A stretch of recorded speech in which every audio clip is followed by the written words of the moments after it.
Johnny's got another problem. Jimmy had an overdose, and Susie had another run-in with the one she loves the most. Kid's got another question: when's Daddy coming home? You know it's hard to face this world. Welcome to Underkill TV here in Aberdeen, joined with Guy from the Quireboys. How are you doing, Guy? Long time no see. Yeah, I'm very well. How are you? Good. Very good, thanks. And you're out doing a couple of electric shows in between a few acoustic gigs as well, is that right? Yeah, just to get the year rolling, really. We just played last night in Nuneaton, which was actually a really cool gig, a really nice, good crowd. And I think tonight should be cool. It seems like there's quite a lot of people in there, so it should be good. And I mean, sort of I was saying last time I spoke to Keith, it's been sort of flat out for the band the last 6 years. Well, since Beautiful Curse, really, it's been album. Where's the sudden because it was a long break from Homewrecks and Heartbreakers. How was it?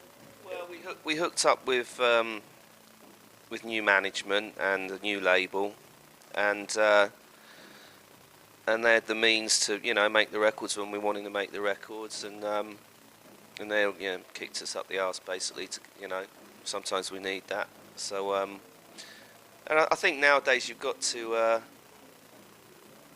keep putting product out, in order to be able to go on tour, which is where you make your money nowadays. Is you still have to have something to promote, to make it interesting to promoters and to the punters as well, So we're trying to just maybe put something out every year. I mean, not necessarily original stuff, the next album could be a covers album or it could be an original album. We haven't really thought about it yet. That's what I was going to ask. I mean, the last album, White Trash Blues, I mean, it made our sort of top 6 albums of the years, so I mean, it was up there with like Black Star Riders and everything. It's nice, isn't it? I suppose it's humbling from your point that there's still a massive demand for the band. Yeah, and we've kept going. That's the if there's any secret to it, that's all it is really. We've been through highs and lows, and at the moment things are going really well. So and I think what we put out is good quality. And we try and put 100% into the gigs, and nowadays you can't afford to do a crappy show. You can't risk people not wanting to come and see you the next time. You've got to keep the audience you've got and hopefully build on it. And that's what we do. And is there any plans this year? I mean, what are the plans this year? I know you've got one of the is it the Monsters of Rock cruises? I think one of them coming up. What are the plans for the Quireboys this year? Well, more of the same really. I mean, we've got we're booked. We've got gigs booked all the way through the year now. Things are booked way ahead. We're off to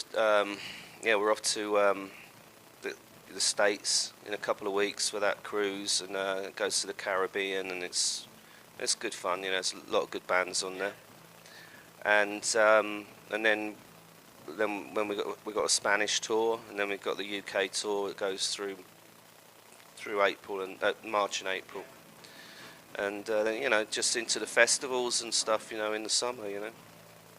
Excellent stuff, and that's what I was going to ask. Is there any ideas sort of kicking around for maybe a follow-up album? I know because you guys have been just an album a year, basically, isn't it? Really? Yeah, I'm always the one pushing for doing something that's something different rather than just another album. I mean, I have to come up with most of the majority of the beginning of the songs, the demos and stuff, and that can get can be a little bit of pressure with that, and to do it come up with stuff every year. So it was nice. I really enjoyed doing this White Trash Blues album. It was a lot of fun, and there wasn't that pressure, which I quite liked, So I mean, I'd like to do another sort of acoustic-y album, or even sort of country-ish sort of album, but whether that'll happen, I don't know. It always changes from what we originally planned, So. I remember a while ago particularly when I spoke to you on I think it was the Wolfsbane tour, when you were doing the 20 years of the debut, a bit of what you fancy, you know, and I was saying how the band have got back to where they've been. I mean, it has been a lot of hard work, isn't it, to get where you are again? Yeah, when we first got back together back in 2001, I think it was. It was kind of difficult when we came back. Yeah, there was you know, it wasn't like there was a huge amount of interest in us at that time, and it was all a bit sporadic because some of us still lived in the States then, and so we'd come over, do a tour, and then it'd all go quiet for a while, or you know, every now and then we'd get offered a support tour, you know, like Dave Lee Roth, I think we did, and Alice Cooper. The Alice Cooper tour was a good tour, but then it'd all go quiet again. It wasn't very well organised, and then I moved back to the UK, and really from about 2004 we started to get things going, but it was still a hard slog. It was like starting again, really. And yeah, exactly. Yeah, and I think a lot of the changes to the industry have actually benefited a band like us. You know, because you used to have to rely on a record company to do all the work for you, and you know, for example, we did Well Oiled, which was, you know, I think it's a really good album, and it just you know, it was out for a couple of weeks, and then it was just nothing happened because the record company didn't do anything. Yeah, and but now it's like you're able to reach the fans directly, you know, through all your Facebook and all these different avenues, and it is more about just being out playing, and you know, even though we do, you know, have a UK tour, we still do gigs here, you know, a few cheeky gigs here and there, you know, weekend gigs, and I think that's the way it has to be nowadays, and I think that's the way most bands will be doing it.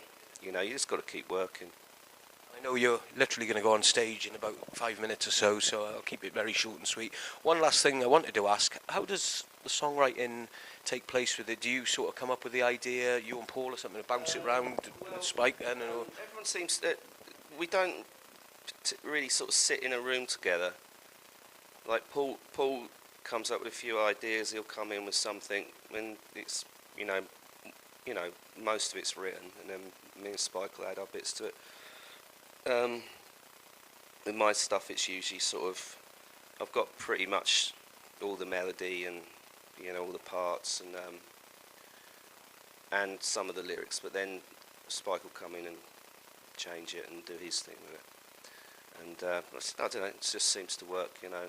A lot of stuff I write on, you know, things like GarageBand and stuff, so it's easy to do a really quick sort of demo that sounds pretty decent, and you can give it to everybody, so you're not got much to explain to anyone. They can see what it's kind of got to sound like, and then you just let everybody do what they do, you know.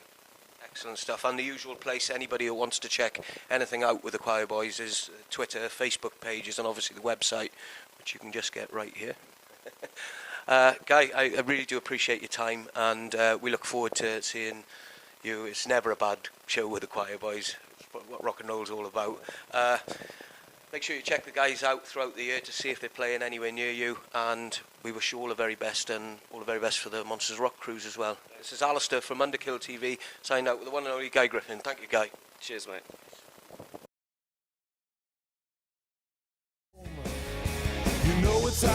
Hi, this is Guy Griffin from the Quireboys. You're watching Underkill TV.